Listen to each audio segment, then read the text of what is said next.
Is it going? Oh, hello, everyone. Welcome. Hey, Gladys, don't disappear. Welcome to the Australian Poetry Hall of Fame. Here's Steve, Rob, Doug, and Gladys. Wow. And look what Gladys has just made for me here. This is incredible. Fabulous. Like tablecloth crocheted with seahorses on it and shells in Seahorse Medicine Cafe here at the Australian Poetry Hall of Fame. And look at the work that's gone into that. That is amazing. Yeah. Congratulations, Gladys. All right. So Gladys, thank you very much. No, Jones, you're welcome. All right. Well, let's get this show on the road and we'll get out there. And poetry tonight. Yeah, what's that? Here we go. Ready for poetry tonight?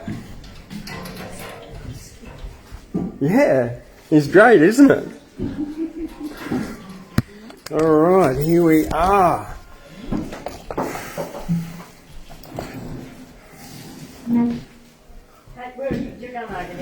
Well, what a start for I tonight. see this musician here has got a thing. Good ladies and gentlemen, we have an equal number of ladies and gentlemen here tonight. We don't have our full complement of like up to 12 we've had here once, poets. However, we do have a balance. I'm Thundercloud and I'm put everything out of balance. However, I do have the scales of justice behind me. Oh, Doug, now we really have balance. Welcome. A little bit more about the scales of justice behind me, or injustice, should I say, behind me later. I'm Thundercloud Repairian. My mum calls me James. Welcome to the Australian Poetry Hall of Fame. Washing away the garbage leaving rainbows after rains, and James also rhymes with fun and games. Oh, I've developed it. Like last week, I really messed up my introduction from my point of view. I got it all tongue back to front. This week, a little special show to begin with. Mollie McNutt. And then later on, I'll be putting all of these ties on, and I'll become the tawny frogmouth. But first of all, let's begin with acknowledging the traditional owners of the land on which we sit and deliver this poetry, and the traditional First Nations of all the lands around this place called Australia, and acknowledge the continuing connection to the land of the elders past, present and emerging, and acknowledge that sovereignty has never been ceded. Saul, welcome tonight. We're underway, but what nice haircut. Have you got some poetry for us tonight? I've got one. Oh, nice. I've got a little one. Okay. So Mollie McNutt, up there. We're here in Gyra, and I'm going to start off with a little Gyra poem to get into Mollie McNutt, Gyra strength. The sun shines and the winds blow, it's dry, wet, there's sleet and snow. If you live in Gyra, you'll get cold. Become tough and strong and live real old. Living in Gyra has wind and sun. People here walk fast and run. Frosty, brisk and wide blue skies, red sunset and misty sunrise. Ice on mother of ducks lagoon. Spring rains bring more ducks soon. Sunset and the fresh days. Sitting around fires, yarning with friends. Nice. Now, little Gyra has become, thank you very much, world famous, because we get people watching us on Facebook and then later on YouTube all around the world. So you're not rich and famous yet, but you are internationally famous, a lot of you. So yeah. But anyway. So there you go. Rich and famous. All right. Welcome to the lifestyles of the famous, but not that The rich. Oh, come on, we got rich. Yeah, rich and hard. Well, yeah. Well, who says money is everything? No one really, because like having a good laugh is much higher spirit. Mollie McNutt, Good medicine, mate. born 23rd of March, 1885. Died 26th of February, 1919. 34 years old. 34. And the reason I started with this Gyra, because from Gyra here we've reached out to the world, but closer to home, Hillgrove, which is a little bit east of Armidale. It's a mining town, it was, of antimony and gold, I believe. Gold in the first instance. Gold in the first instance, okay. Had a teacher called Mollie who went there. She actually grew up in Armidale, although she was born down near Sydney. And then a person that I met through the Facebook marketplace, Jane Lally, her name is, was doing some research on the history of Hillgrove and came across Mollie McNutt. So has written this book here, available at the Australian Poetry Hall of Fame in Gyra. Australian Songbird, Mollie McNutt, Poetry and Prose. And it's a biography of Mollie McNutt and her life, even though it was rather short. And a collection of some of her poetry. And tonight I'll be reading out of that, Mollie McNutt's book, and it's Songbird. So later on, last of all, I'll do the Tawny Frogmouth, and I'm going to put on all those ties. Wow, time you up, time you down. To begin with, let's start with this one, Maidenhair, referring to the Maidenhair fern, which I was there, but it's gone. Anyway, it's outside. I'm sorry, I put it It's all good. under a saucer. Emerald leaflets shyly showing, neath the stern old boulders growing, shrinking from the outer glare, feathery fronded maidenhair. Nooks that now the sunbeams find, with your tender green aligned, darksome clefts and rocks between, from your tracery of green, take a likeness and a grace, meet for fairies' trysting place. But your child loves find you there, fragile, fretted maidenhair. 1924, Maidenhair from the Richmond River Herald and Northern Districts Advertiser. So it was published after she died, but she did have a book out by that time. A Day of Rain. This was published in 1918 in the School Magazine, Volume 3, Number 8, Part 2, Classes 4 and 5, the 2nd of September. So Mollie was quite a talented young lady and could read at a very early age. So by the time she was 13, she was selected as what's called a pupil teacher. So she could read and write well enough, and that she started to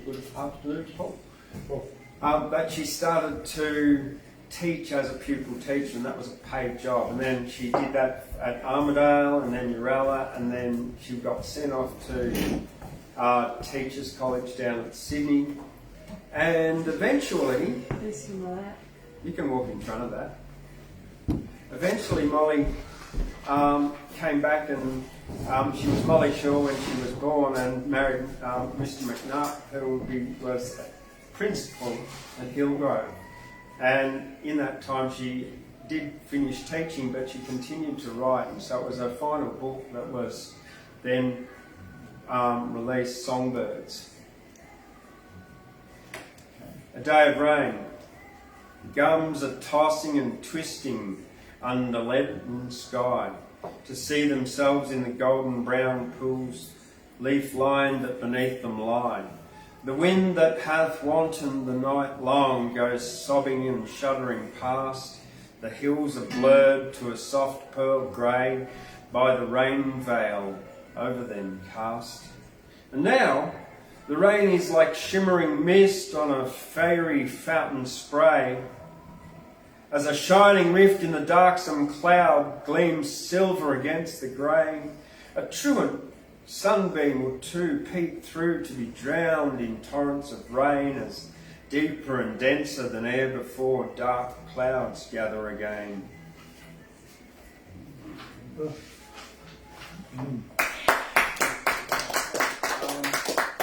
following poem, Birds of Australia, this poem won first place in the 1913 Gould League literary competition. Like in the previous year, one of the criteria was that it could be sung to music. Doesn't tell me what tune though. The glamour, the glory of song and story enhances the charms of the birds over sea. The linty, the laverock, the gay-feathered peacock, the sweet-singing bulbul, but dearer to me. The bushbirds are calling mid wild gullies falling away through the ranges that slope to the sea. Their parrots low flying in splendour of vying, and gladly outgurgles the magpie's dear song, and sweet notes are ringing of ringcoaches singing, and carol of butcher birds gladsome and strong, while lyrebirds ne'er weary of mock songs and cheery. The wise kookaburra laughs loudly and long. Oh, birds of Australia, in spite of our failure with soft words to woo you, our hearts you enthrall, but names that when spoken shall faintly betoken the blaze of your beauty, the lure of your call. Shall child lips yet frame you, right well shall they name you, for language of lovers is sweetest of all. Wow. That might go to the music of I Like Aeroplane Jelly. Could, yeah.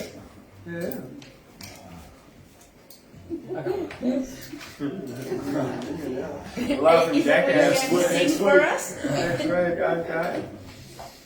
No, I'm not going to do, wasn't going to do the laughing jackass. I'm going to do the willy ragtail now. Sweet, pretty creature, ah, hark that note, comes from a bushbird's velvet throat. There he is, see, on top of fence rail, flaunting and flirting his fan-like tail. Deftly, mate added, mid-creek leaves, bark and grey cobwebs, twining weaves, forming a zephyr-swayed cup to hold cream-coloured egg crackles fleckered with gold. Ebon his coat with the hues of the night, throbs his warm breast under vest of white. Fearless he glances from bright eyes brown, flash of swift wings, and he's off and down. Insect are seeking mid brown bark cracks, dance for glee on the sheep's broad backs. Wee willy wagtail, the children cry, sweet pretty creature, he chirps in reply.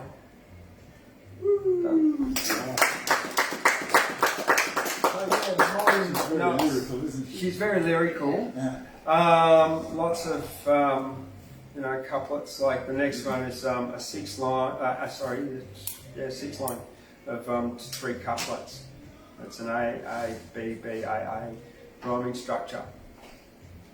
It's called Yam Flowers, and it's one of the shortest I'll read out tonight. Yam flowers. All through shady bushland places, yam flowers lift quaint elfin faces, golden brown or lilac glowing, with their twisted beards a-flowing.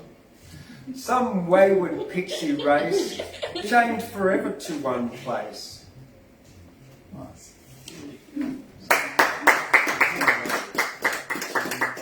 Some wayward pixie race, chained forever to one place. That's the last line. Yeah. Wayward pixie race. Yeah. And It's very into nature and birds. And Yeah. yeah, the well, way she, they were. I was going to say, she's sort of very May Gibbsy, isn't she? Yeah, well, Except the lyrical side of things. So yeah, 1885, it would have been pretty raw. When she was born, Armidale still didn't have streets at that time. So it was Well, really... Hillgrove Mm, would have been twice as big as Armidale. yeah, at that there was point. 3,500 people there at In that time Hillgrove. when she was there. Yeah. Hillgrove started its mine in 1878 and went through to sort of 1920 as a big town. Yeah, okay. And Is, then, is there anything left there, Saul? no, well, I know my house came from Hillgrove, and I was the manager's quarters, and then all up from me, like so many houses in Armidale got brought on bullock carts in 1920s. Yeah. There you go. Thank you very much for the history. Awesome. Yeah, the randomness of the poetry night. Yeah. Yeah. One called January, because we're in January. Woo! Yeah. It's a 2022 this year. So yeah, that's a 2 plus a 0 and a 2 and a 2. We got like 6, which is like a infinite, like everything perfect kind of number in Chinese and Tibetan astrology. Yeah, and it's got the 0 in it, which is like the number of the creator, like the infinite 0. Yeah. Circle. January. Here follow poems which bear the name of a month. If you live in the Northern Hemisphere, don't forget, you people out there, if you're watching in the Northern Hemisphere, or even if it's later, don't forget that Australia's seasons are different from yours. So January, it's hot, it's sweaty in most places, but not Guyra. Much. We had 4 days of summer this year. Now, float over azure skies and fleecy clouds of summer, and the bushland ways are sweet, with fragrance of those blossom-freighted trees, the apples, Dianella at my feet, gay threads on filmy stalks like cobwebs green, her golden scented starry azure flowers, the fairest, frailest, latest flowers of all, our austral summer's blossom brimming stall.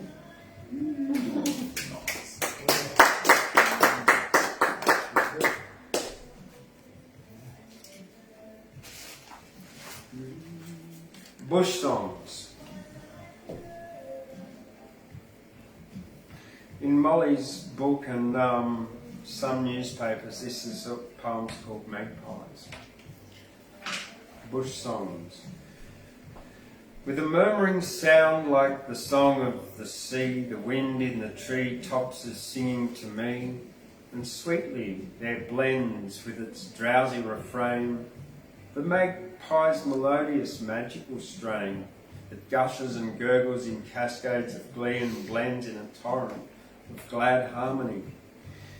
Dear birds of the wild wood, they wake me at dawn to skies pearl and rose flushed and sweet breath of morn, when cobweb-linked glasses with dewdrops are hung, oh then are their sweetest madrigals sung, their magical, mystical, musical calls like rivulets rippling over hid forest falls. But not in the dawnlight alone do they sing, the pearls of their melody broadcast as they fling. When bushland is freckled with shadow and shine, when storm clouds are lowering, they do not repine, and sweetly, so sweetly, their liquid refrain comes mingled with splashing of soft summer rain.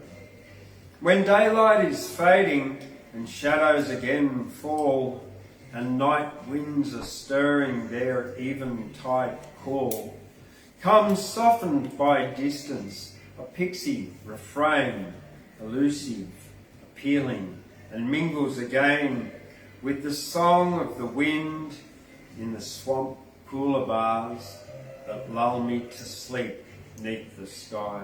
and the stars.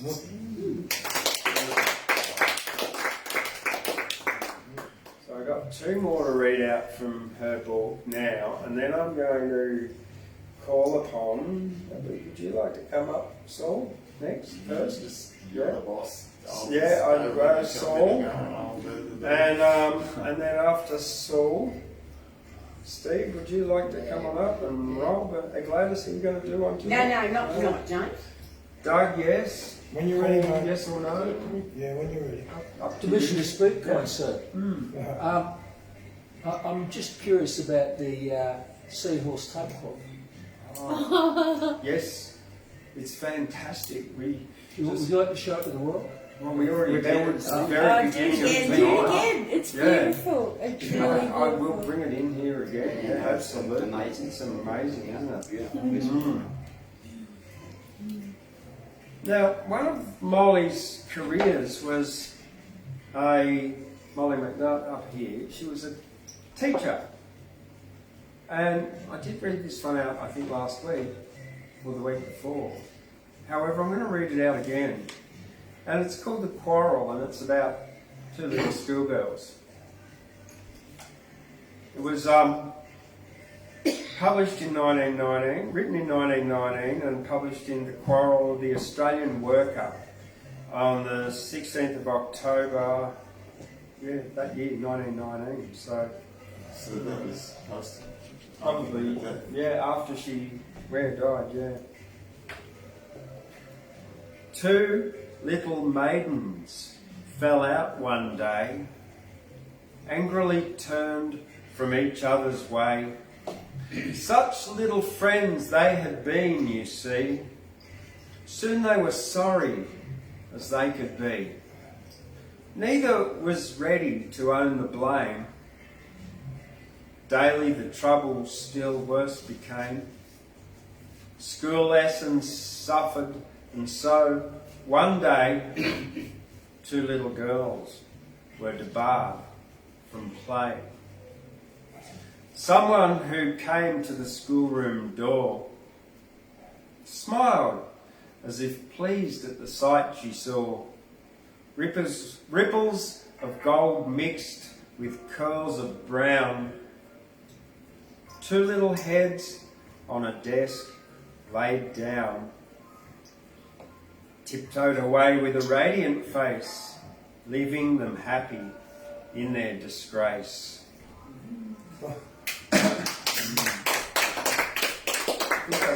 I certainly read it out better today than I did last week. I gave it a lot more gravity.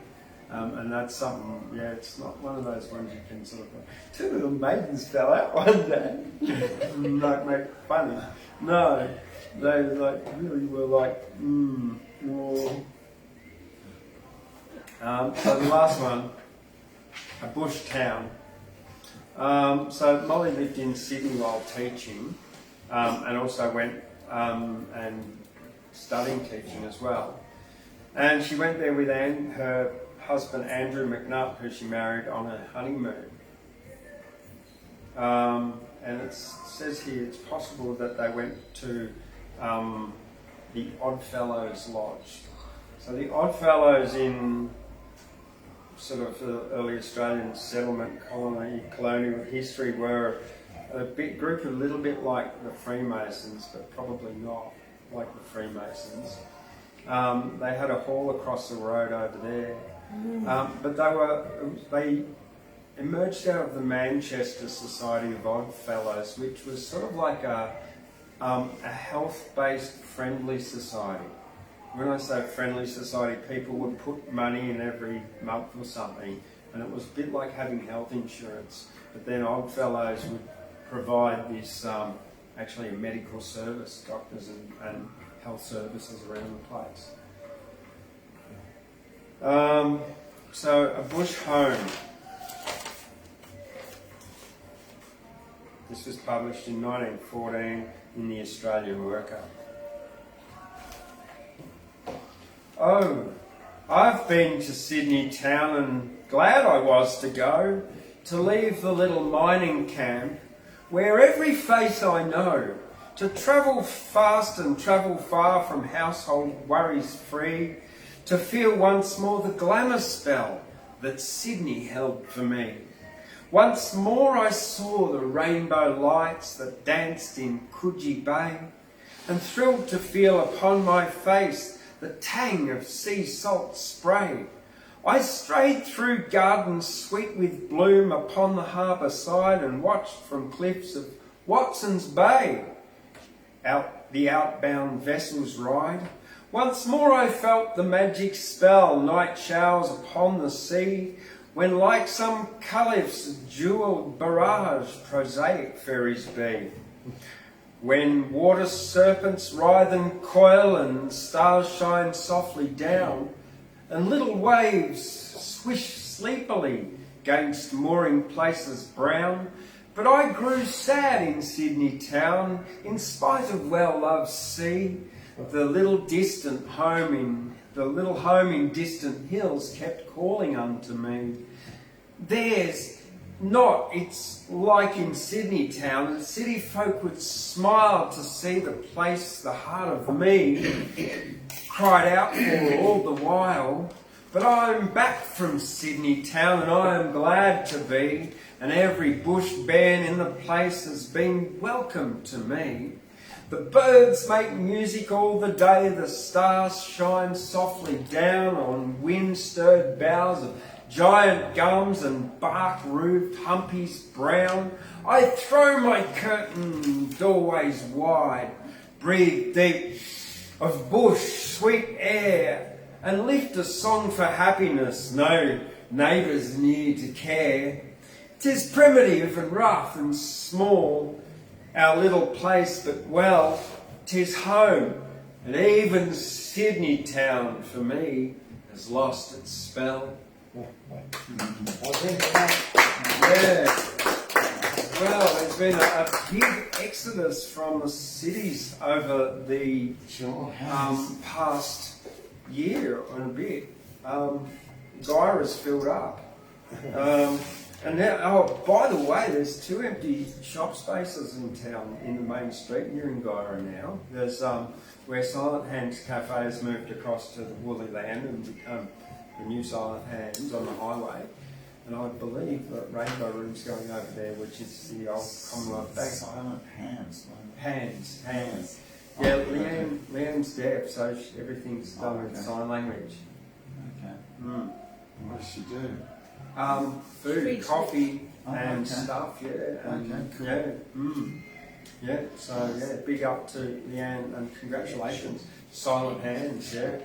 She started out as one of the stall holders here at one of my first ever markets. Okay. And then she supported me as a stall holder every Saturday until she decided to open a shop up in the main street. One of my other market stall holders. We've got the market starting this Saturday, by the way.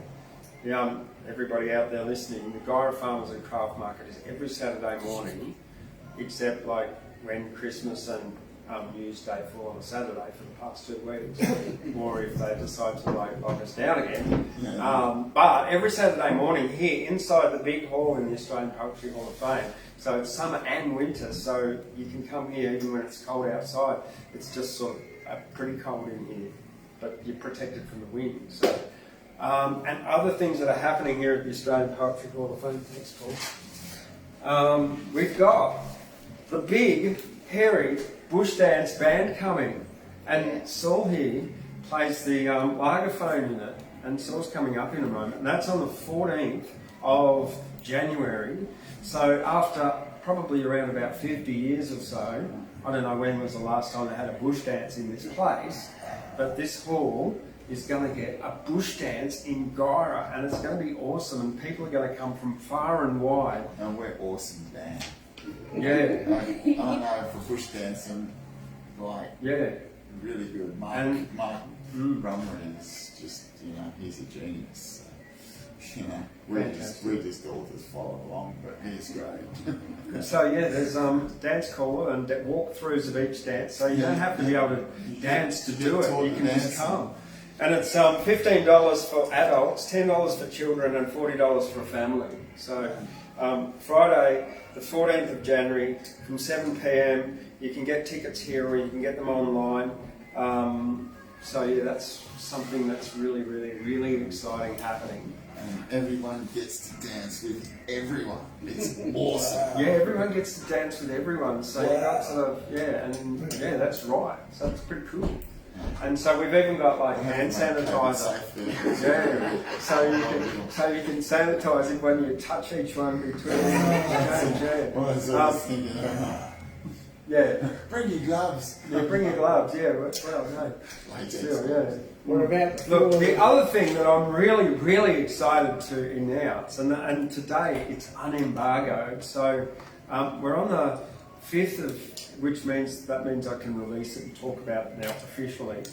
Up in Queensland at Woodford, they've just had the Woodford Folk Festival, which is like 7 or 8 days of like really awesome folk music on Wood 40, which is a site up there. Anyway, Wood 40 Inc. runs it, the Queensland Folk Federation, that was originally, and they're coming in the Festival of Small Halls Tours, coming to a town near you. And in order, like this is starting from the 9th of February to the 6th of March, there'll be, the 2 musicians will be Karen Lee Andrews and Juzzy Smith, who plays slide guitars and stuff like that, which I'm right into. And they're going from Iluka to Coramba, Fredericton, Laguna, Piree, Goulburn, Dalton, Ganmain, Retreat, Savanaki, Humula, Brungle, Numarala, Woodstock, Orange, Currabubula, and then Gyra on the 3rd of March, Argents Hill, Turmina and Eureka on the 6th of March. So it's a big tour. There's that many dates between the 6th, the 9th of February and the 6th of March. And Karen Lee Andrews and Juzzy Smith, I've seen them on YouTube, they're awesome. Check them out, the Festival of Small Halls tour, coming here to Gyra, to the biggest theatre in New England. So it's not exactly a small hall. Wow. It doesn't matter, because it's exciting, and that's like what we open big venues or small ones for entertainment and to bring people happiness and good Big time in times. a small town. Yeah. So, yeah, coming here. So that's really exciting. So, on that note, I'm going to invite Saul up. Okay. James, when's the Poets' Breakfast? It's called off, it is. Oh, is it? Yeah, because of the Lamb and Potato Festival. Oh.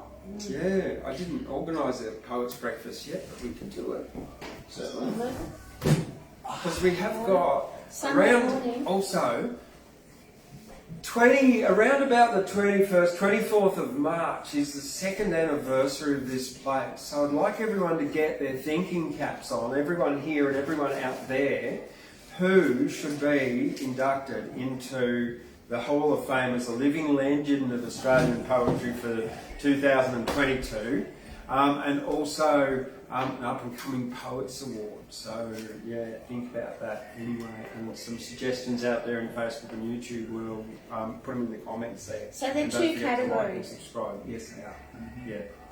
So I reckon we could probably do a Poets' Breakfast around about that weekend. Oh, good. No, do not. I'm not going to be here that weekend, unfortunately. I've got to be in Queensland on the 26th. Well, if you get nominated, we'll have to put you off to next year. All right, so come on up. Saul Caferella, everybody. This is hello everyone out there world.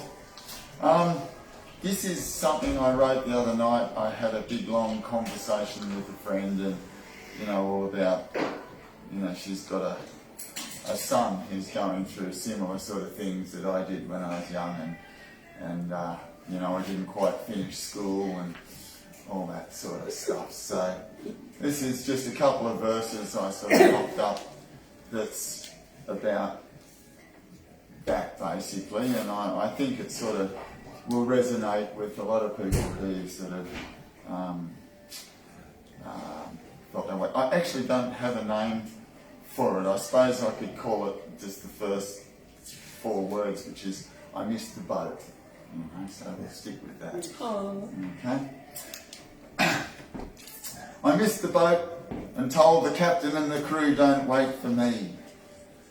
So I set sail in a tin can and thought, I can take this ship out into the sea. But the current and the wind and tides and pirates came with their broadsides, all held me back from what I thought was my destiny. I rode against the wind and tide and stayed afloat against those broadsides. All the while that I fought for life, my life was laid out before my eyes. As I survived, I grew wise. Then I realised, to my surprise, I had become the captain of the good ship of my destiny. Now,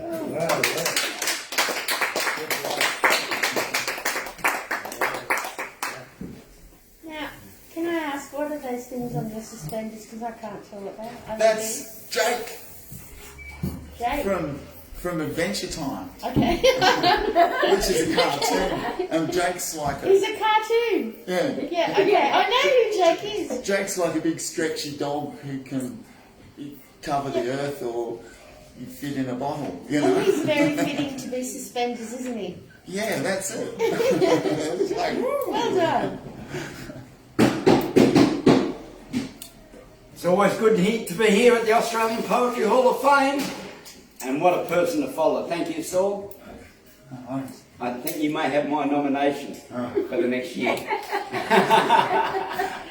I love this man's poetry, there's no doubt about it. He's a heart poet, and that to me is what it's all about, you know, when someone speaks from the heart.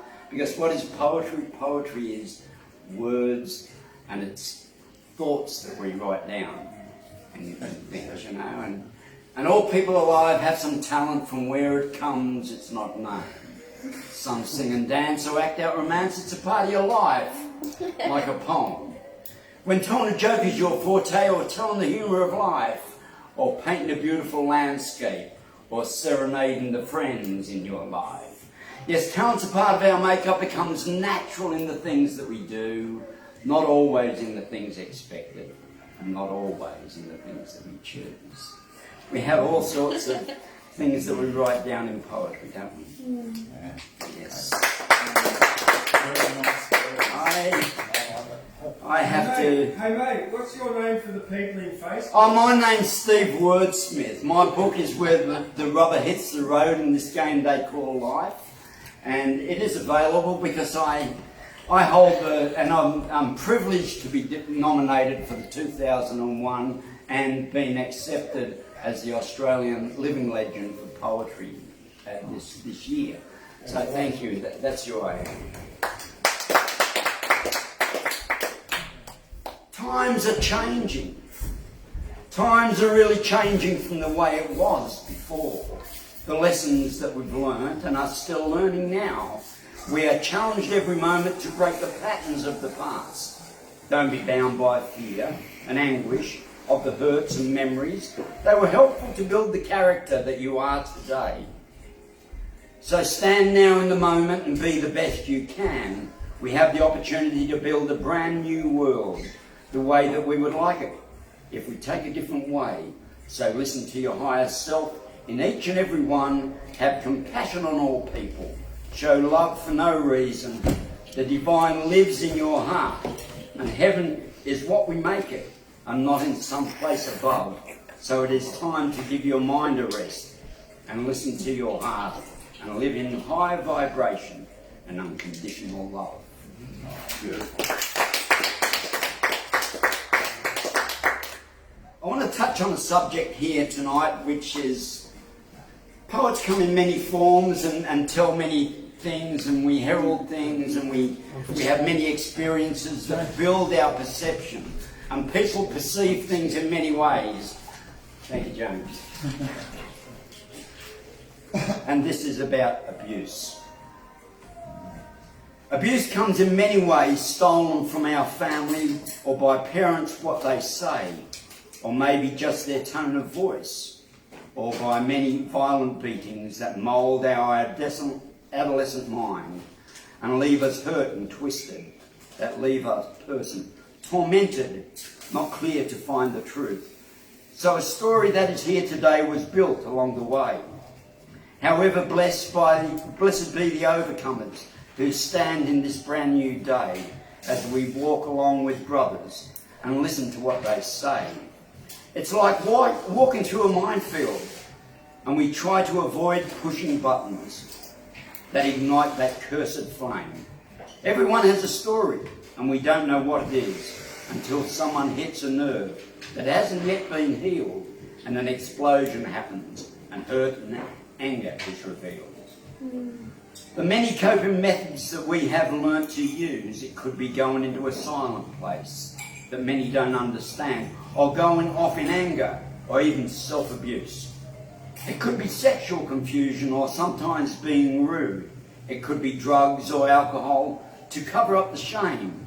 Through years of hardships and families have been destroyed. Sometimes it's safer and easier just to walk alone.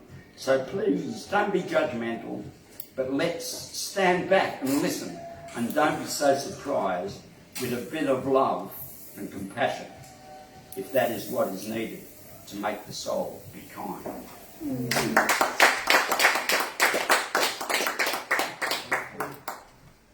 We are built in many ways, and it builds the characters of who we are.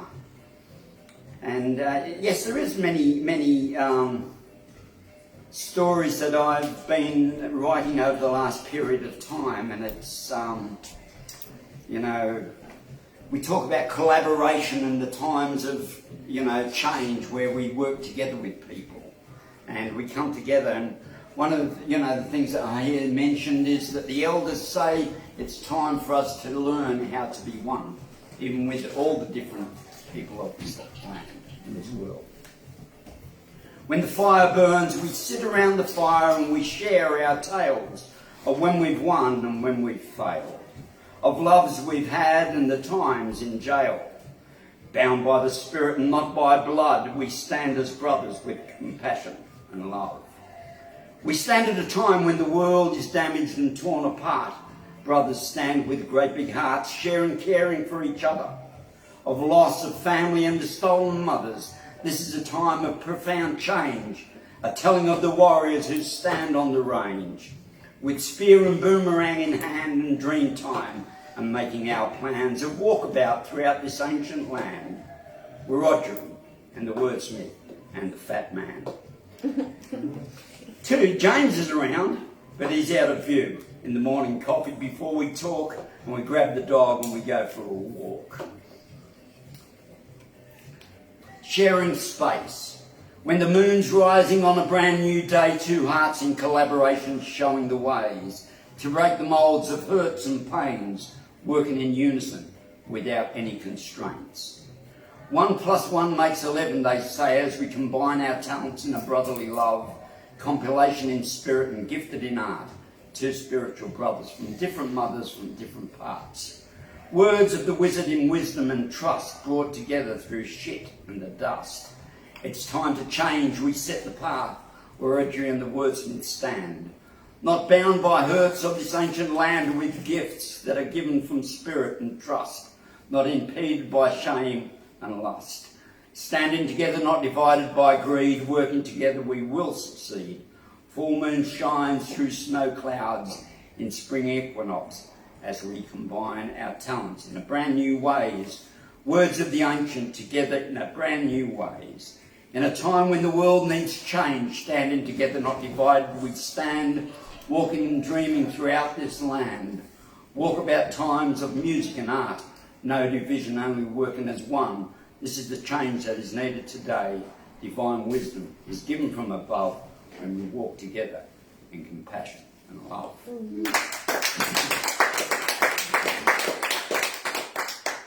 The ancient poet sits as a currawong sings its song in the early morning sunlight, and time it moves along. Up here on the ranges where the air is brisk and frosty and the sounds of morning come alive. No conversation happens till the first coffee is devoured. Then it's time for much music. The town of Gyra and the sounds of nature as the sun hits the horizon and the crystal glistens and the warmth breaks in all around us.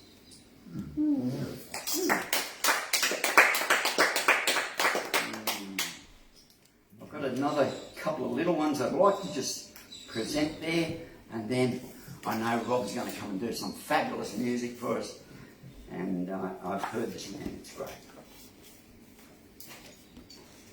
A new paradigm. Isn't it exciting to live in this time and watching the world's situation as the mystery unwinds? We stand on the premise of understanding as the last-ditch effort, as the old school makes their attempt to hold on in their physical science and their way that it's been. When change is apparent, we know now of energy, and the vibration of life, and community and caring, not competing and warring, and corruption and strife. So if we look forward to the heaven on earth, one with all beings as above and within, don't focus on the distraction. It will steal your love and your joy. Our thoughts are so powerful, we've been asking for change. So keep our eyes on the beauty of nature and the beauty of life. Let them fight, let them battle, let the universe have them. It's not up to us. Our place is living in unconditional love. And stand for freedom and keep your vibration high. And then it's a time of Aquarius. I sort of, you know, we've been pushing this era of Aquarius coming for 50 years. It's been the dawning of Aquarius. I had an instance 3 to 4 months ago now where I was in the presence of 13 angels, and it was an amazing event just within myself, and they told me the time is now Aquarius. We're really into the time of Aquarius.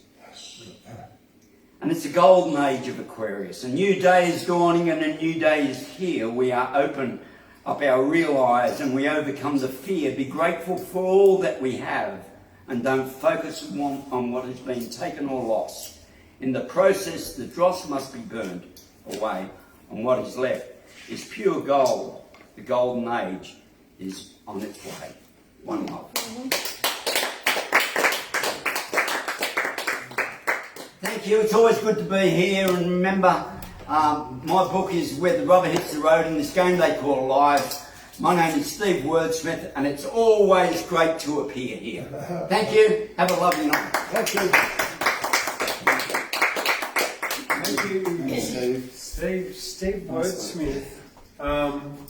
And before that, thank you, Saul, very much for your. I really look forward to re-listening to that and watching it on the replay later tonight when I'm uploading it to YouTube. I watched it then through Facebook and stuff, and yeah, catch what I missed and stuff. Steve's book, Steve Wordsmith, 2021, Living Legend of Australian Poetry, inducted in the Australian Poetry Hall of Fame. Where the rubber hits the road in this game they call life. Yeah, okay. In a minute, I'm going to invite Rob up to do a song, or 2 or 3 maybe even. YouTube made us cut out one last week because it breached copyright, because you sounded like the tune sounded too much like someone who had a copyright over a song somewhere else in the world. So anyway, it doesn't matter. This is what I wrote when I first arrived here in Guyra. Guyra Casper's Guyra United Soccer Club, some of the young fellas there sent me a message on Facebook and said, "Can you write us a theme song?" Yeah, all right. This is what I come up with. So there's a little bit of a background story with Guyra and the Guyra Ghost. 1921, about a mile east of town at number 2 Man Street, Minnie Bowen was walking home, and she was a 12-year-old girl, approached by a tall, dark man who started throwing rocks at her. He ran home, and that was the 31st of March. The next night, when they woke up, there were big railway sleepers lying against the house, and rocks had been hitting the house in the night. Well, this happened then for 6 weeks. continuously. They had like 50 guys there with guns at night time, but there was like fists pounding the wall, the house would shake. Everyone could just see Minnie, and it wasn't her doing it. Anyway, she was looking after her passed away sister's baby, or stepsister's baby, and a psychic who came up said, "It's something to do with your sister, isn't it?" And Minnie said, "Yes, it is." And so the house stopped being rocked at night time, and she went off to Glen Innes, and that house started getting rocked. So Gyra has a history of the Gyra ghost. 101 years ago this year, on the 1st of April, of all things, it started. April Fool's joke gone long. Gone long, yeah, not long. Not wrong. Gyra Caspers is the football team, the soccer team's name. So here we go, there's something I wrote for them. I'll sing it, I'll try and sing it anyway. We're the Gyra Caspers and we're great, we're the friendly ghosts from Gyra, mate. We train in the wind, rain, sleet and snow. We're tough little ducks and fast, not slow. Gyra Caspers is our call, we're the friendly ghosts and we play football, kicking goals in the wind and snow. Gyra Casper, go, go, go. Gyra Caspers fly like the breeze, float like butterflies, sting like bees. We're the Gyra Caspers, let the game begin. We stand strong in the wind and we're here to win. Gyra Caspers is our call, we're the friendly ghosts and we play football, kicking goals in the wind and snow. Gyra Caspers, go, go, go! And they are a pretty damn good team too. Like they've won a few minor premierships and stuff in different divisions and that over lately too. So yeah. So the Gyra Caspers. So maybe we can put that to some music there, Rob. Anyway, I invite Rob Baker up to do some of his music. Thank you. Songs. I'm going to take my tawny frogmouth outfit and get ready for dressing up as a tawny frog. Steve. That's all right, mate. Sorry about that. No, not at all. Left me There you stick. go. Thank you. Now, Doug, you're happy to go after Rob there? You're in charge, mate. Yeah. I'm leaving the stream of life. Paul, are you going to do one tonight? Yeah, I think so. Okay. So Rob, Yeah. Doug, Paul, and then Frogman. 24, mate. yeah, I'll come in on after Rob here, and then and do the tawny frogmouth stuff. Ridiculous. Have you seen it?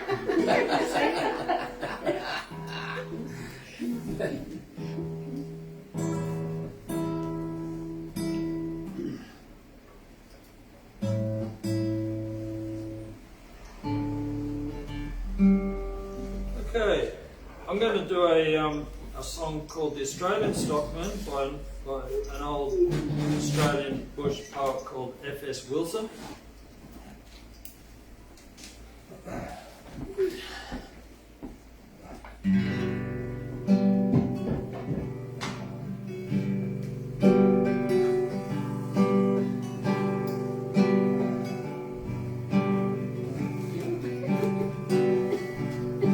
The sun is on the wooded ridge and through the forest dense.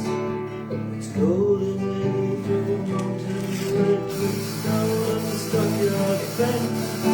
Looks down, looks down, looks down on the stockyard fence. And the dark leaves here see the tangled work when they shine shadows from till they chime.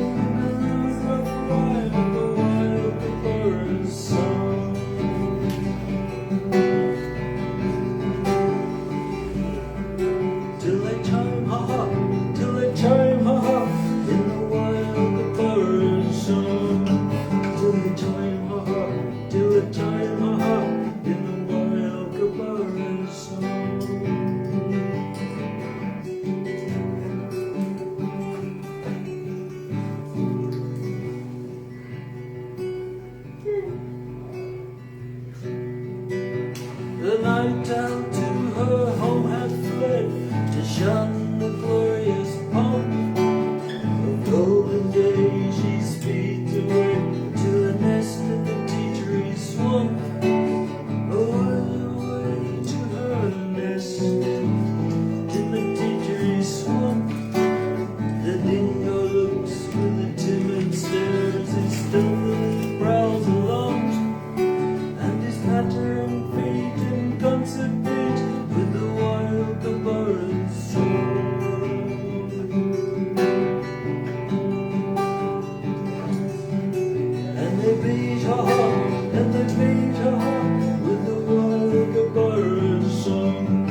the quivering grass and the crack of the sounding thong shall bid the startled echoes join the wire of the butter's song.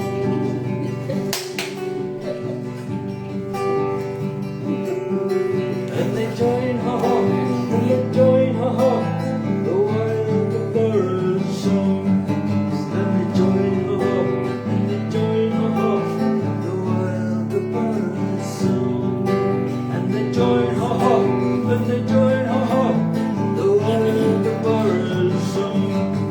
And they join ha-ha, and they join ha-ha, the wire of the butter's song.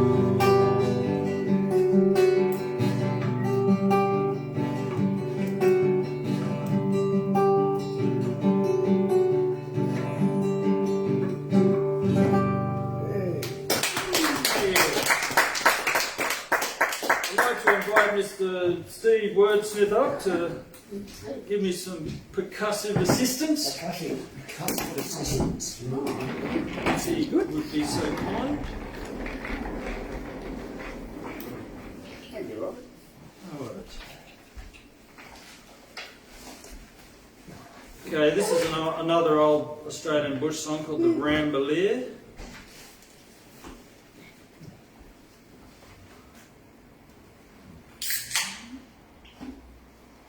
Alright, by Anonymous. Oh, that felt. Yeah. I got a mask of his over there if you want to put that on. That anonymous fella.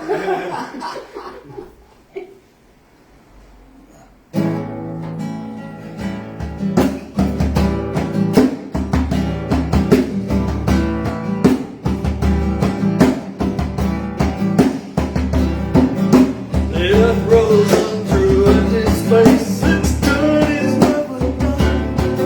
It's entered for a starry race.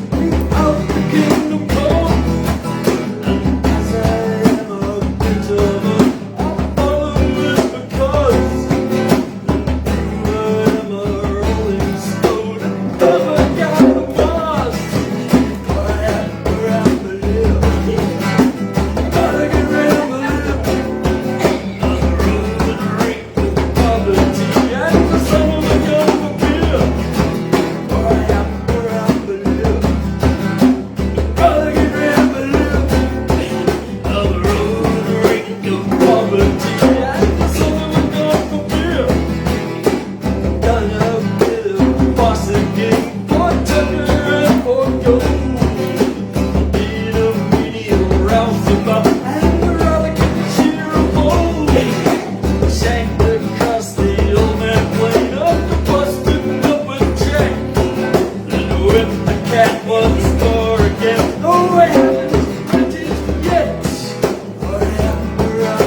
minutes, Saul, but you're doing okay, mate. We're on time now. Is there any oxygen for Steve?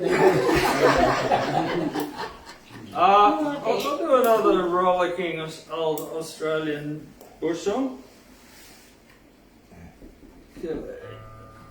Flashjack from Gundagai. Wow.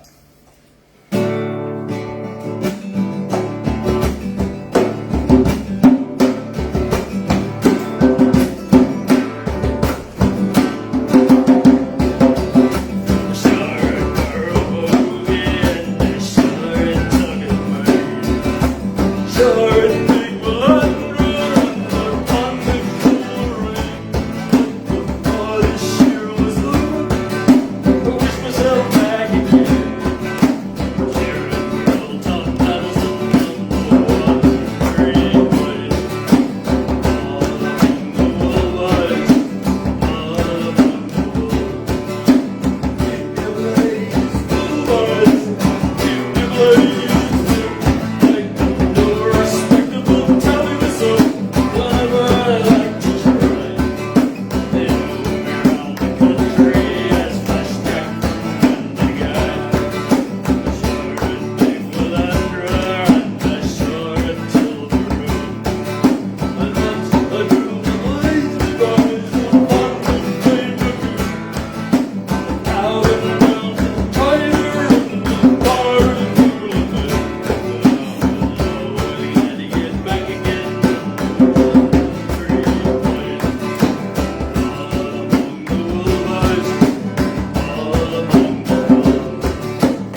his ties. Tired day, is it? Yeah. We're all tied He's up. not the kind of guy who you'd say, who came first? Who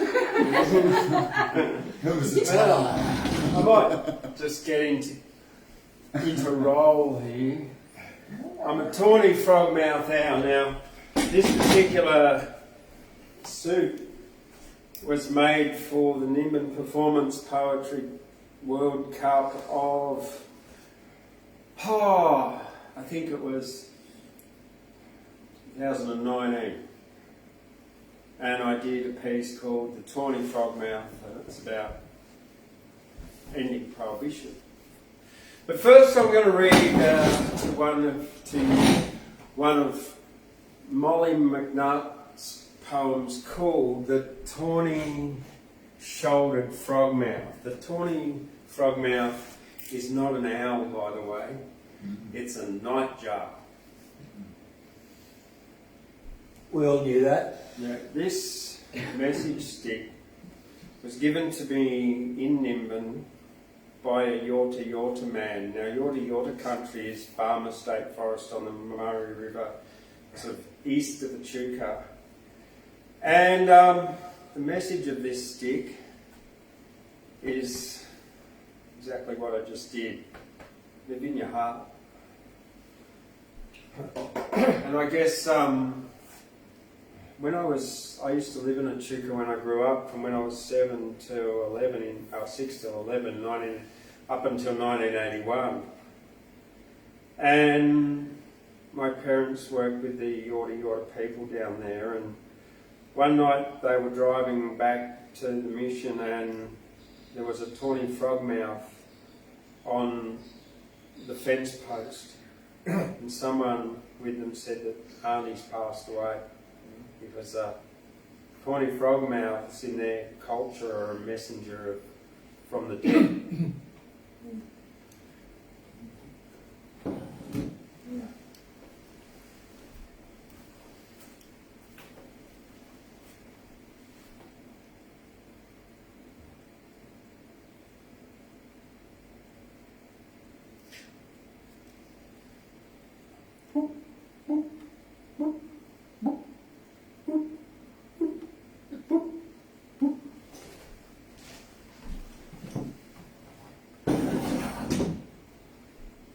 When the moonbeams clothe the gum trees in a beauty ever new, when but soft night winds are stirring in the grasses drenched with dew, when the old bush road's enchanted and the bush seems unreal, like some country made of moon mist that you've woven in your dreams.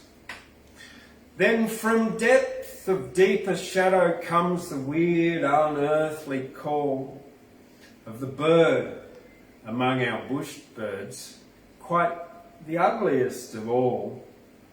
'Tis the tawny shouldered frogmouth with its mouth so large and wide. Yes, the awkward looking frogmouth in the daytime sure to hide, huddling, drowsy, against the branches, like a piece of freckled bark. But he ventures forth all night, and his dreary note we hark, whoop, whoop, whoop, in long-drawn sadness, like some ghoul or goblin's dream call. Of the notes of all our bush birds, quite the dreariest of all.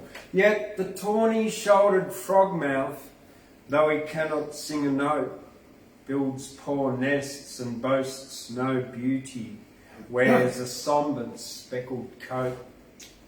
Though he sleeps through golden sunshine and his dreary message sends, through the moon-enchanted bushland is the best of farmers' friends. That peculiar-looking night bird with his eerie, haunting call is perhaps, among our bush birds, the most useful of them all.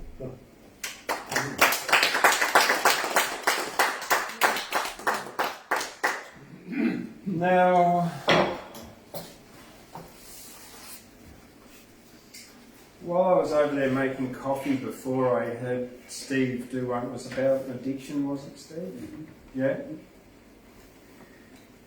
Which can affect all of us in many different ways, whether it's something that we put in our mouth, drink or smoke or inject into ourselves, or a repetitive pattern of behaviour or bad behaviour is an addiction.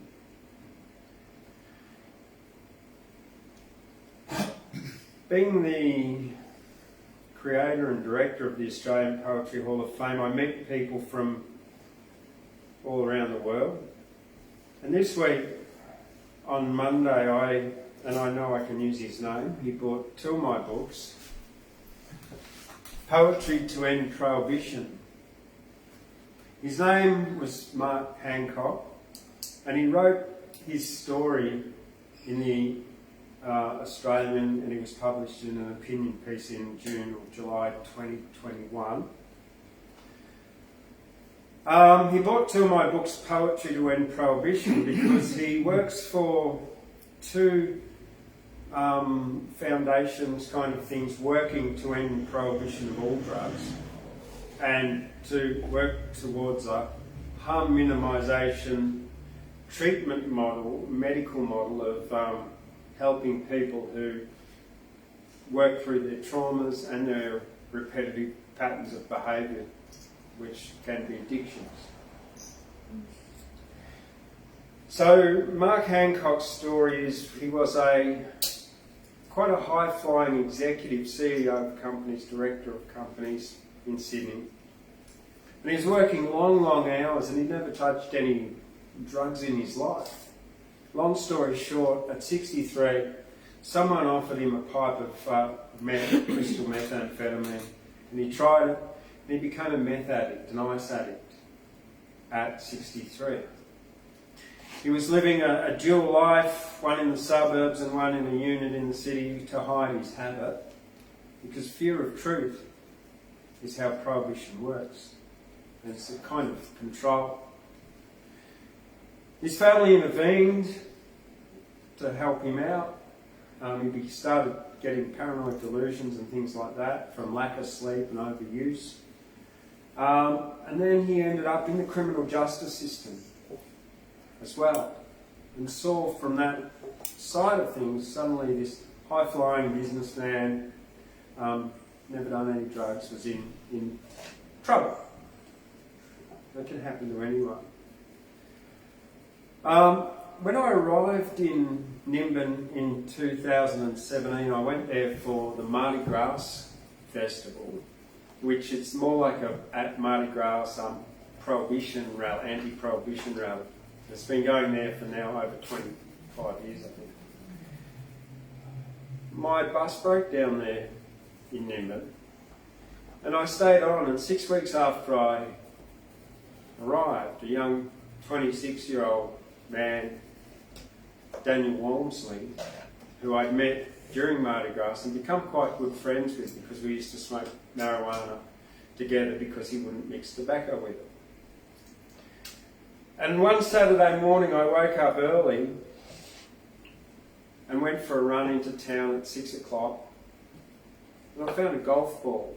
I was running along the street kicking this golf ball, having a good time, and I kicked it and I yelled out goal, and as soon as I did that I looked down and there was Daniel OD'd, passed out on the ground in Nimbin, in the main street of Nimbin, New South Wales. So knowing some resuscitation and CPR, I began that on him. Tried for half an hour, and then the police came, the ambulance. They tried and continued and gave him whatever the drug is that they give you. But he never came around. And I think I was 47 at the time. That affected me and prompted me to investigate prohibition and a better model so that people have access to safe, alternatives and substances, and they, instead of getting locked up in prison, they get treatment options, like what they've been doing in Portugal for the last 21 years, which has been very successful in not only reducing their prison population substantially, but it's also treated a lot of drug users and enabled them to seek help because they have no fear of truth. Because if in a punitive justice system, if you admit that you have a problem, you could get locked up for holding a kind of a drug. So, jump forward to 2019. And I'm waking up in the middle of the night, and I went to do some meditation, and it's like midnight, and I hear whoop, whoop, whoop, whoop. And I'm living out in Nimbin, and I look up, and there in the open window above my head is a tawny frogmouth owl. That was the Thursday before Mardi Gras. And I wrote part of this. The next day, it was there again, and then the Sunday again. And then it came another 5, 6, 7 times, and after the 6th time I'd sort of finished this, and it got too long, so I cut it all back. Came again, and it said, you have to do this for the Nimbin Performance Poetry World Cup. It came again and told me to make a tawny frogmouth outfit out of these things. And this was every time I would wake up in the night, there would be this bird there with the messages from the dead. This is the piece. It's 8 minutes long. It's long. And I made this out of ties for the Nimbin Performance Poetry World Cup in 2019 to be the tawny frogmouth.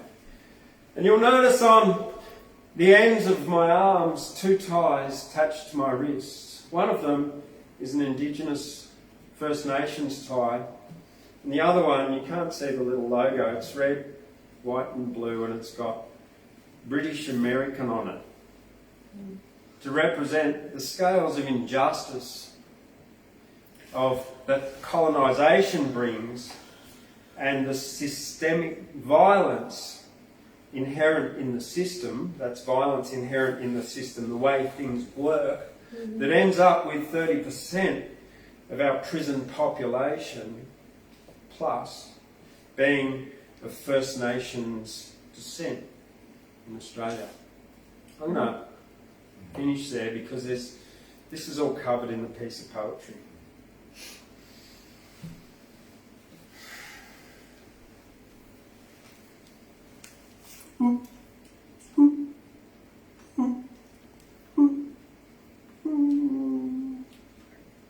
The tawny frogmouth came to me very late one night. It was early in the morning and it spoke very quiet.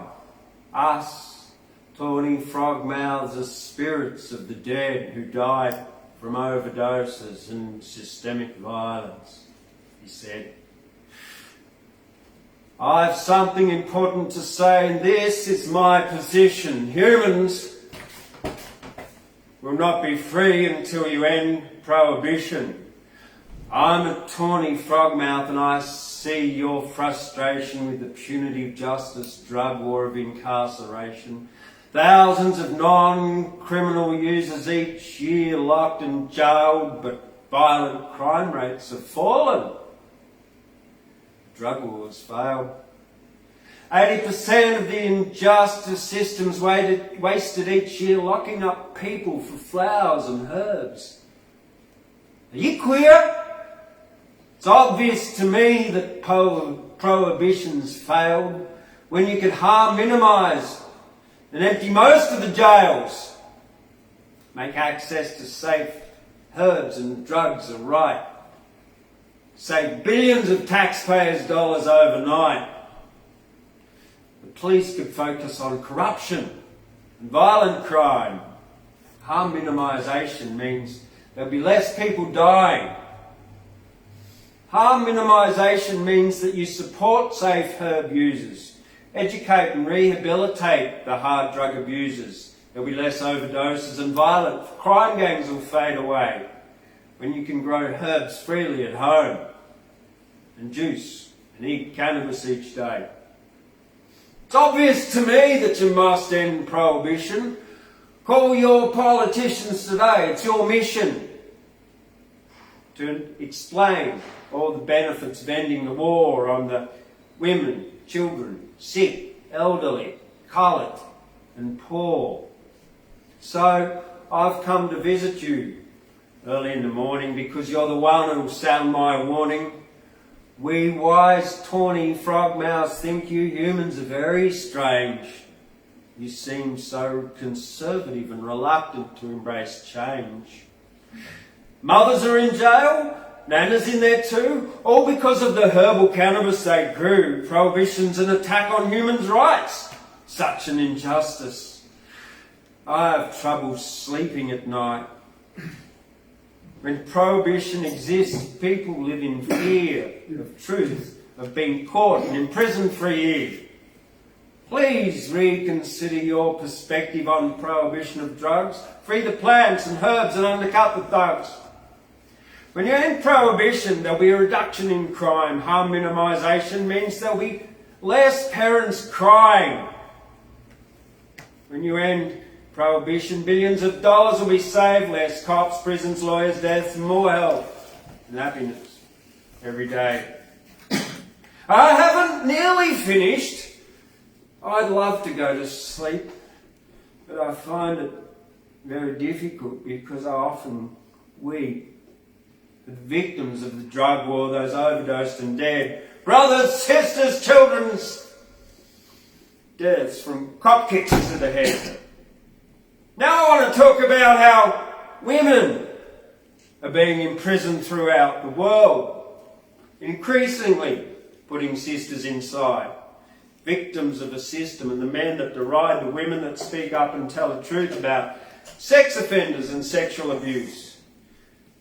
Misogynist system of women incarcerated while abusive men walk free and women left frustrated, assaulted by judges, johns and police, and women made homeless to sleep on the streets with a back to the wall and one eye half open for fear of being robbed, raped or groping.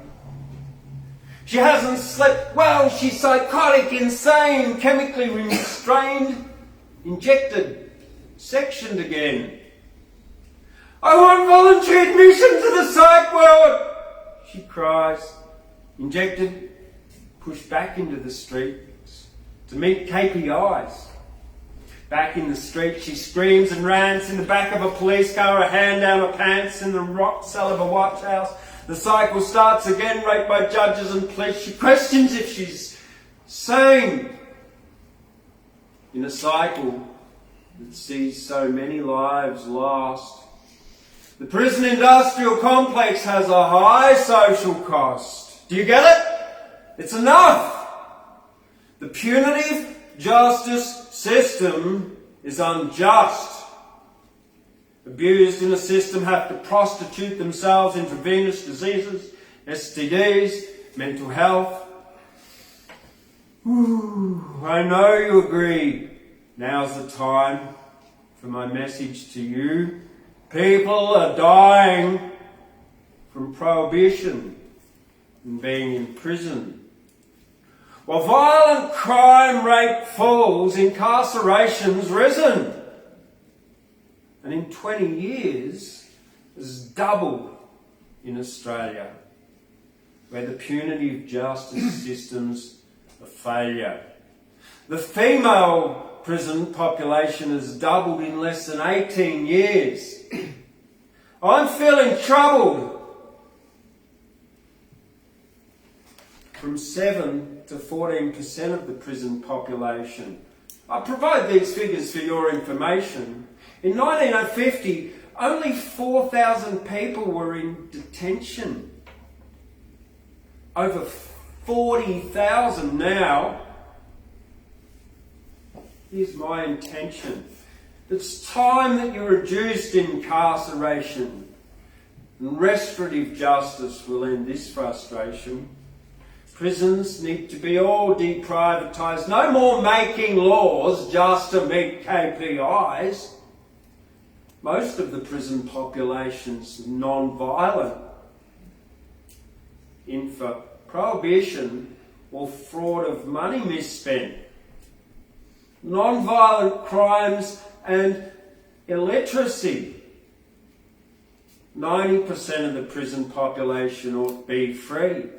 In the last 5 years, an increase of 30% while violent crime is falling your system's bent. It criminalises the socially vulnerable, sick, black, women and poor. There's a much better way for you to restore the broken and traumatised, locked up inside with caring, assistance, forgiveness applied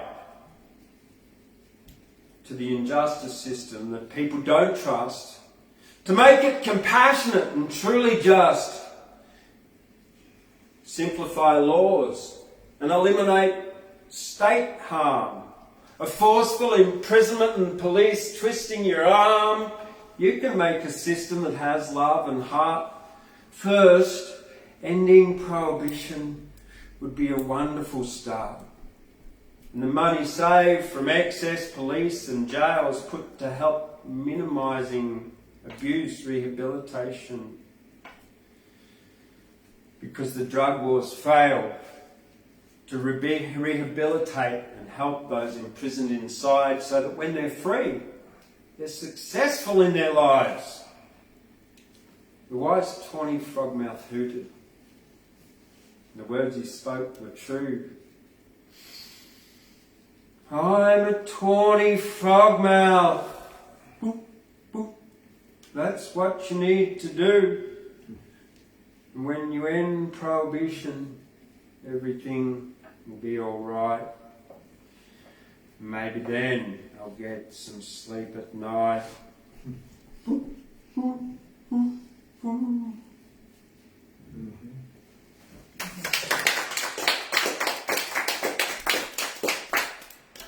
That's available in my book, Poetry to End Prohibition, and I'll do a lighter one out of that later. But now I'd like to invite Doug on up.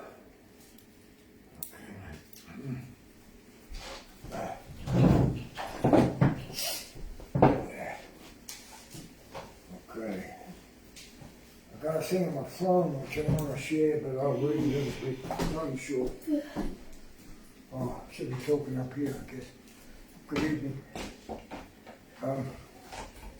Yeah, powerful to come on after James and do the best I can. It's funny, I'm listening to James and talking about addiction and prison and prohibition and stuff. I'm not here to be special, and I'm not here to be necessarily anonymous, but I've been around AA for many years, and I've been in that prison of alcohol, if you like, and it's taken a few years to realise lots of things, and booze got me there, but what keeps me there is a need to grow and become the person that I really am. Okay, I just want to share this. I've got a friend who's lived in the States for a while, and I told her about this in Montana. She's a friend, and I sent this to her some months ago. It's a quote that touched me deeply about the need to imprison and punish. And in my experience, with my disease, punish doesn't help. Punishment will not help me. Anyway, here's this guy. His name is Eugene Victor Debs. He lived from 1855 to 1926. And this was on his tombstone. He says, while there is a lower class, I am in it. While there is a criminal element, I am of it. While there is a soul in prison, I am not free. That's touched me a lot. Carefully look at it. Okay, now I'm an amateur. When I was a kid, we had a thing on radio. It was called the Amateur Hour. And I used to listen a little bit when I was young, and I used to think, gee, some of them are a bit rough, but some of them are pretty bloody good too. So I just see myself here. I'm an amateur hour. Okay, I got a couple here, and I figured out recently that looking at my history, and I'm thinking of Saul's message about school. I was going to write a poem like Jack Berry, up in the morning off to school. The teacher's teaching the golden rule, but he ain't teaching me because I'm not listening. Anyway, that's a separate thing. But school days. Anyway, let me share what I can here. And I'm also confessing that maybe I'm a little bit dyslexic or a little bit ADHD. I do gardening, and I get sick of one job in the garden. I'll go and do a little bit of that. I go, why don't you finish it? And I say, I don't want to finish it. I like a little bit here and there. I'm all over the bloody place, so bear with me, but I'll do my best. Yeah, I've got 2 bits of paper and they connect. Yeah, okay. Here we go. To know my, oh sorry, I was all going to say, I like to have the word when I'm up here, like me pulpit, you know. But you said about the dances coming up, and we're going to do the squirt, or do the whatever. And I'm saying, I'm one of these people that loves, I don't mind germs. So I get a bit pissed when someone's going to spray my germs. Anyway, I just want to let you know. You can't hold my hand. I said, I don't give a big rats if you want to hold mine. Give me a few of them germs. Doesn't the Pope kiss people's feet? Sorry, mate? Doesn't the Pope kiss people's feet? Well, you don't get much more dirty than kissing people's feet. Like, serious. Yeah, a good example. Exactly, yeah. Thank you. Yeah. Okay, so here we go. I've got a preamble out of my system, I think. All right, now this is, you know, it's funny how a little bit of poem comes to me. I'm very much an amateur. It says, I think I've got, oh yeah. To know myself,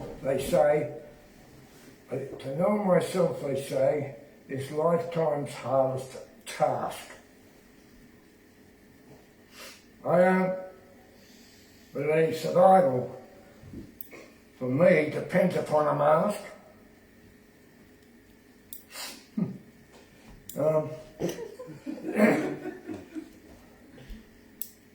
This poem,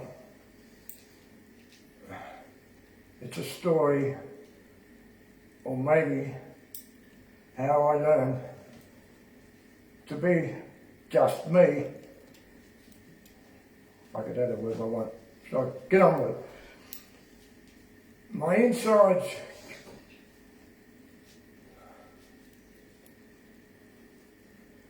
bucket if I can read my right. My insides give me views or something. Why listen to the news? Why do I feel confused? My teacher asked me long ago, why can't you please sit still? I'm bored, I'm pissed. This angry school board cries, you're forcing lessons I don't want. You're making me conform. I'm staring out the window, sir. Your classes make me sick. I want to learn, I want to thrive. You're killing off my light. I've lived and loved and done my best for 7 decades here, H-E-A-R. I'm seeing what it is. I'm seeing what it is true for me. Those times have chuted slowly. The voice inside me whispers quiet. Just trust the sense you feel. The little voice is hard to hear when there is so much noise out there. Anyway, that's a bit of dyslexia. Now I did this thing, I got some books for James from a friend the other day that's clearing out a deceased estate, and they gave me a book on limericks. I think it comes out of Ireland or Wales or somewhere. Anyway, it's quite interesting. Now let me read it. I hope this is qualifies as a bloody limerick. Anyway, it says here, oh yeah, I want to read that bit too. Oh shit, I'm on the wrong side. Right, now I read this little quote in the front of a limerick book. It says, limerick is not an art form which lends itself to innocence. People are laughing. Okay, I don't know if innocence is relevant to this thing, but I'll have a go. It says,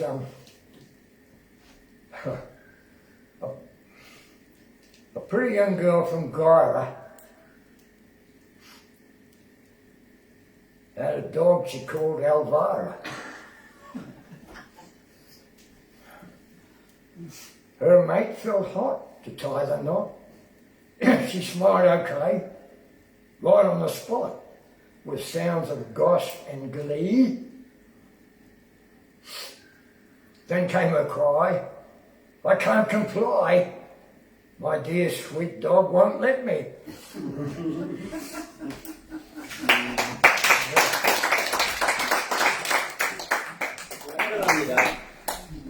Oh, okay. I'm going to invite Paul up in just a moment. I'd like to dedicate this poem to Paul because I don't know everything, and Paul helps me with his ideas and has a lot of experience running many, many businesses. So this one's dedicated to you, Paul. Thank you. I don't know too much, but I know a freaking lot. I don't know everything, and I can be a twat.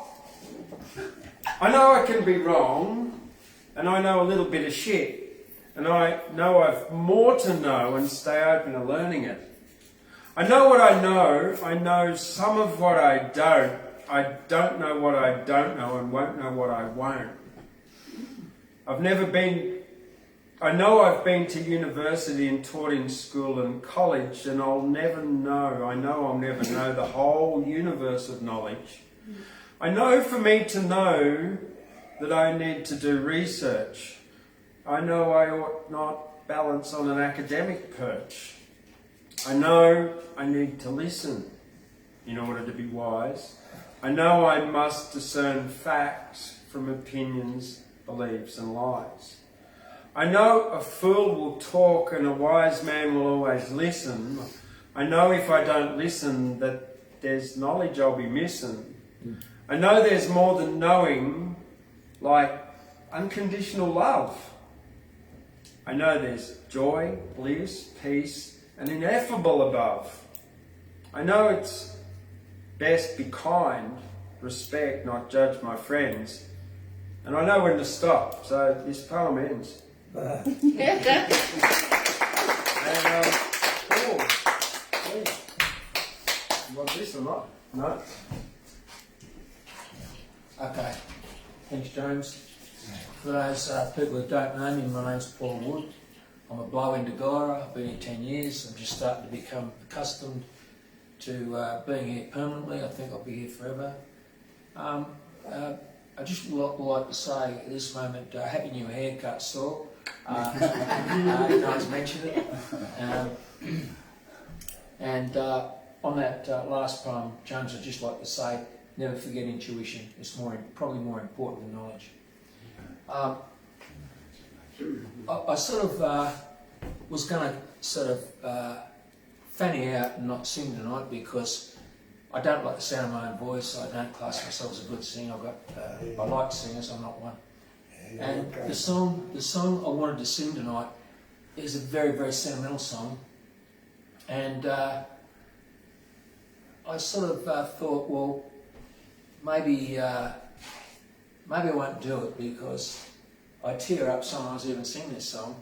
And it's a song that I think people, anyone could listen to the words and relate to the exact words.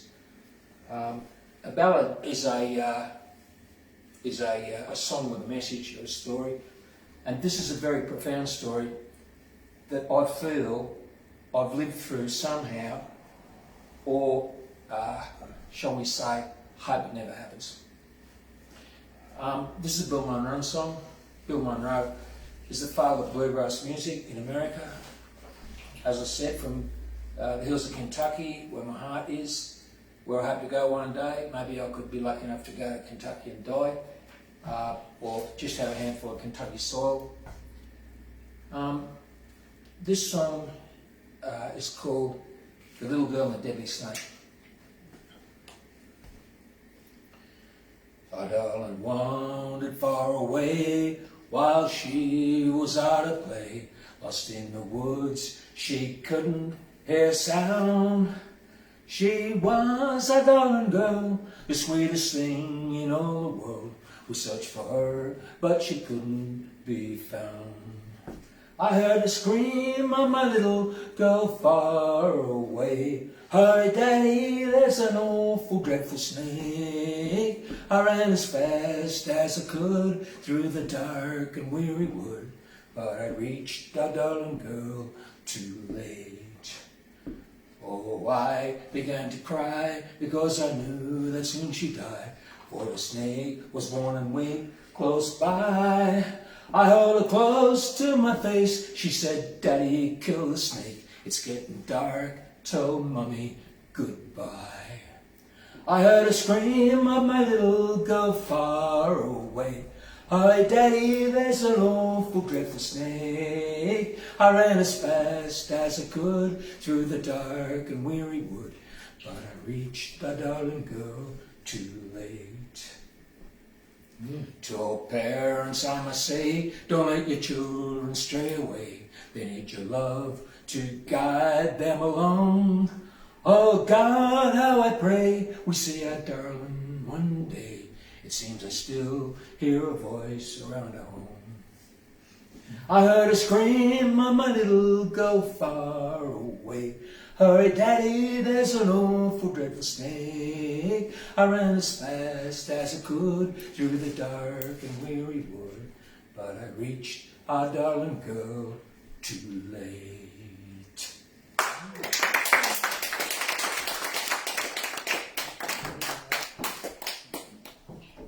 Oh, well, thank you very much. That one brings a tear to your eye. Lovely, yeah. Is that the one you did the first time you were here? No, I'd say that one up. It's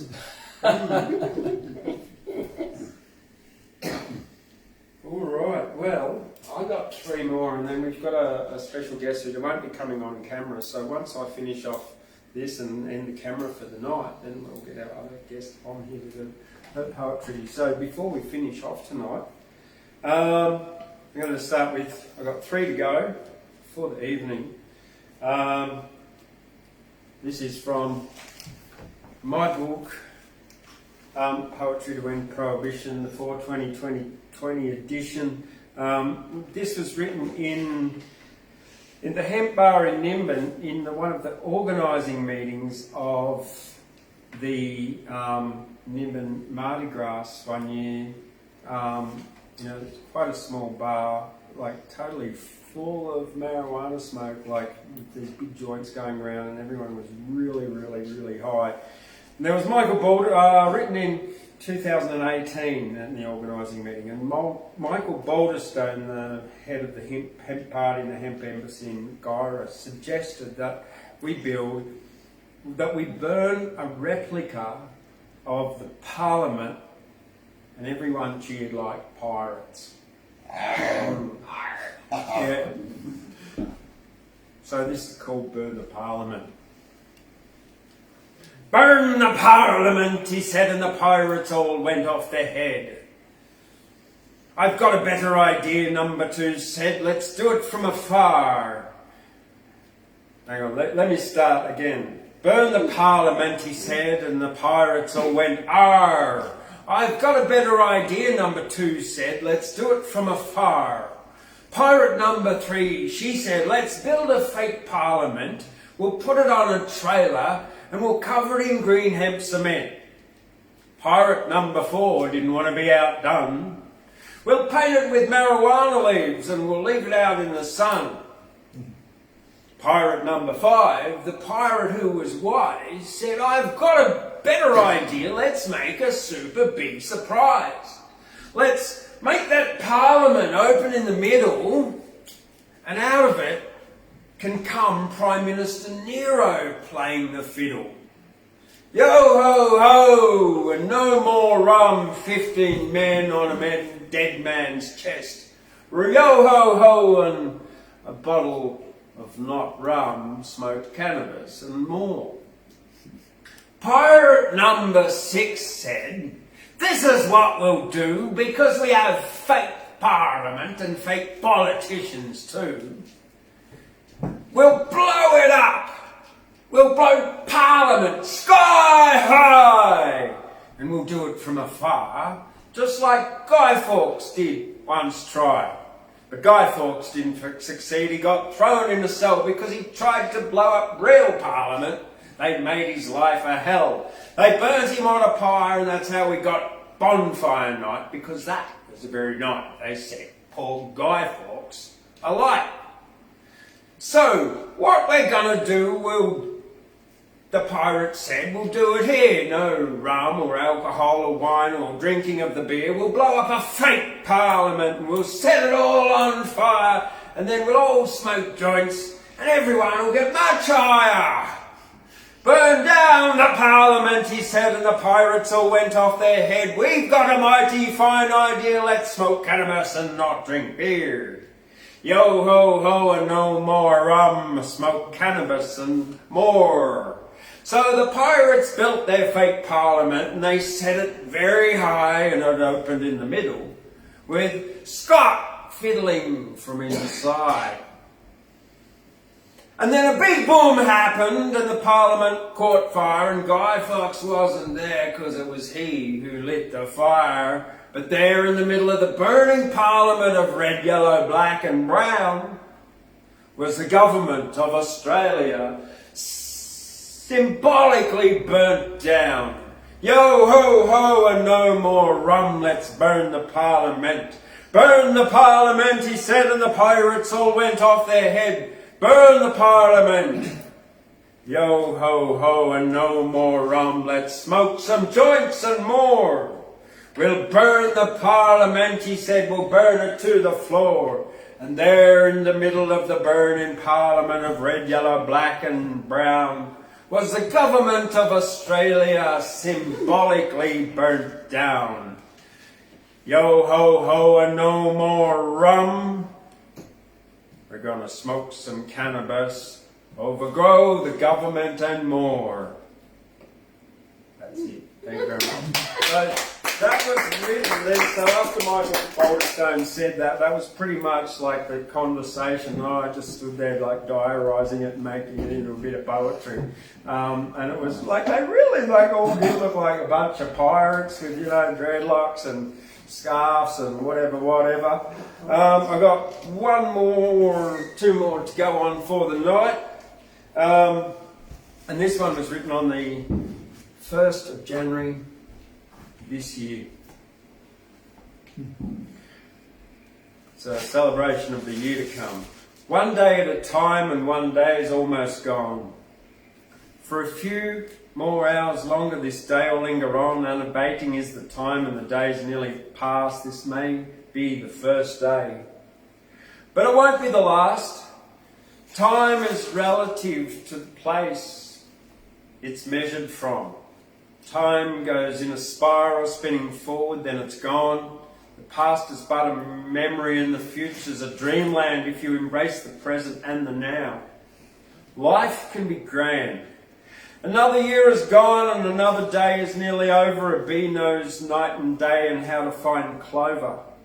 Synchronistic patterns and their syncopated rhymes. Animals don't have clocks and don't know times.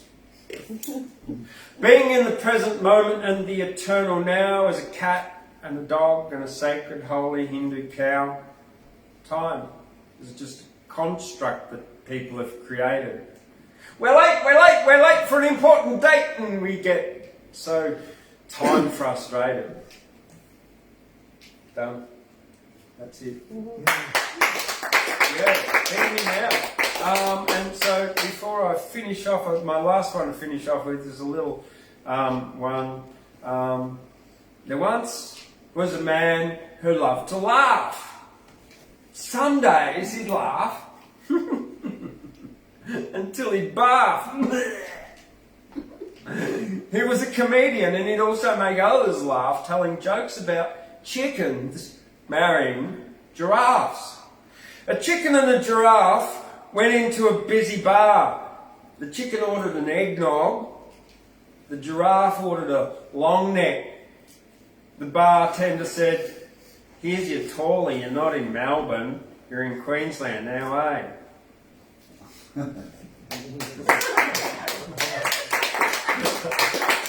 Alright, thank you very much. With a laugh, we'll win the night. Playing with the vernacular. Yeah, of course, yeah, have an eggnog, yeah, why not? Alright, so with that, thank you for everyone for joining us from the Australian Poetry Hall of Fame. But before you all dissipate, I'm going to turn the camera off and we're going to invite our guest over there, who doesn't want to come on camera in.